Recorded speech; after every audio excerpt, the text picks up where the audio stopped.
नमस्कार, नवप्रभा लाइव देख रहे हैं आप। आपके साथ मैं नृपेंद्र कुमार मौर्य।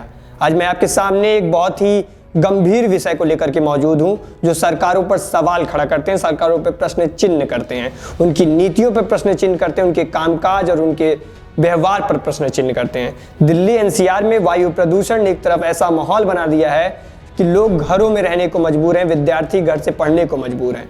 यह केवल उनके सेहत पर असर नहीं डाल रहा है, बल्कि दिल्ली के लोगों के आर्थिक, सामाजिक, राजनीतिक हर परिप्रेक्ष्य में लोगों पे सवाल खड़ा कर रहा है।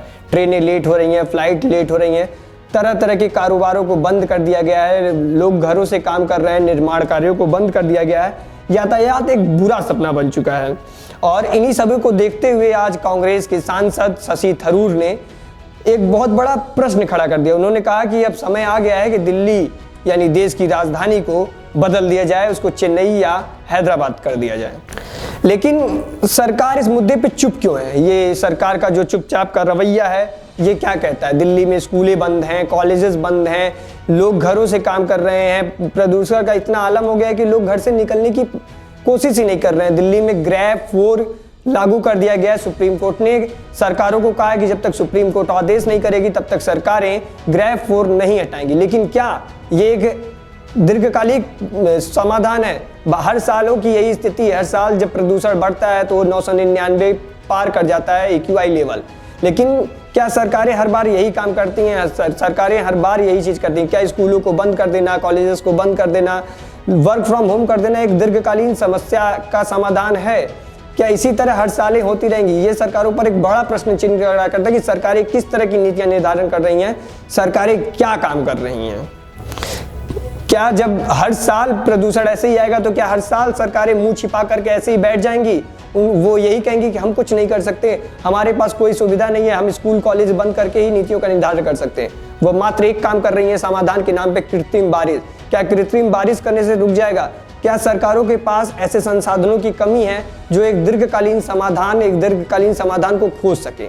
अब आते हैं शशि थरूर पे। उन्होंने कहा कि देश की राजधानी को बदल दिया जाए। तो फिर मैं शशि थरूर माननीय सांसद से ये सवाल करना चाहता हूं कि क्या ये एक दीर्घकालीन समाधान है? आप कह तो रहे हैं कि दिल्ली को उठा करके कहीं और बसा दिया जाए, देश की राजधानी को हैदराबाद या चेन्नई शिफ्ट कर दिया जाए, तो क्या आप दिल्ली को ऐसे घुटन में मरते हुए देखना चाहते हैं? आप तो देश की राजधानी बदल देंगे, देश की संसद को कहीं और बदल देंगे, जनता के पैसों से, आप जनता के कर के पैसों से देश की राजधानी को कहीं और रख देंगे। लेकिन क्या आप दिल्ली को इसी तरह डूबता हुआ देखना चाहते हैं? और केवल दिल्ली ही नहीं, जब देश की राजधानी दिल्ली से हैदराबाद या चेन्नई शिफ्ट होगी तो वो भी प्रदूषित होंगे। क्या आप दीर्घकालीन समाधान नहीं सोच रहे हैं? आप केवल भागना चाहते हैं। जिस तरह आप दिल्ली से देश की राजधानी को भगाना चाहते हैं, उसी तरह आप हर समस्या से भागना चाह रहे हैं। जब जैसे आज दिल्ली आपने राजधानी बनाई, आप यहाँ रहते हैं, तमाम सरकारें रहती हैं, सरकारों के मंत्रालय हैं, दिल्ली भारत की संसद है, वहां रहते हुए भी प्रदूषण का लेवल ये है। तो क्या आप चाहते हैं कि अगर दिल्ली से जब चेन्नई राजधानी शिफ्ट हो जाएगी या हैदराबाद जैसा आप कह रहे हैं वो शिफ्ट हो जाएगी तो क्या प्रदूषण कम हो जाएगा? वहां प्रदूषण के स्तर नहीं बढ़ेंगे? वैसा ही रहेगा जनाब। आप दीर्घकालिक समाधान सोचिए।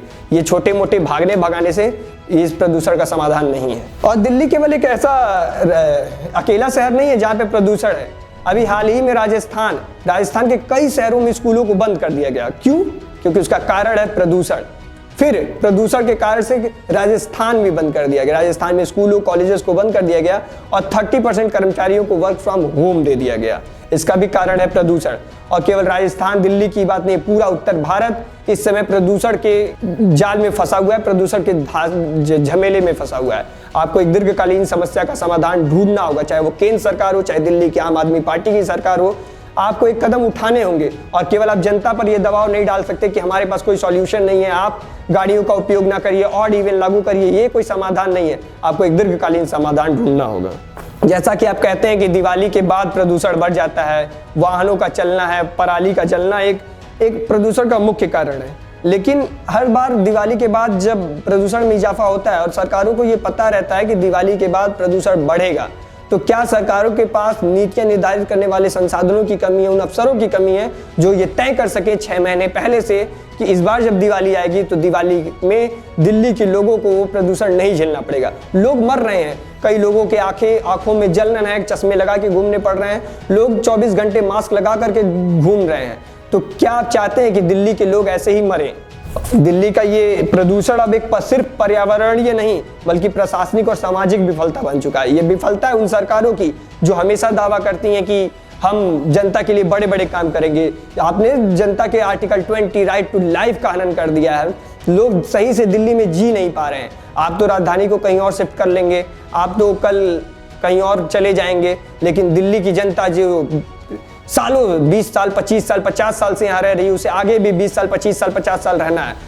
उनकी आने वाली पीढ़ियां उनसे सवाल पूछेंगी कि उन्होंने आपने मेरे लिए क्या किया। आपकी सरकारें आएंगी जाएंगी, लेकिन आने वाली भावी पीढ़ियां हमसे सवाल करेंगी कि हमने प्रदूषण को रोकने के लिए क्या किया था, क्या कदम उठाए थे और उनकी जान पर क्यों हम लोग खतरा बन चुके हैं। तो मैं सरकारों से आग्रह करना चाहता हूं, करबद्ध निवेदन करना चाहता हूं कि आप एक दीर्घकालीन समाधान खोजिए। अगर आप एक दीर्घकालीन समाधान नहीं खोजेंगे तो जनता आपका समाधान खोज लेगी। धन्यवाद, नमस्कार।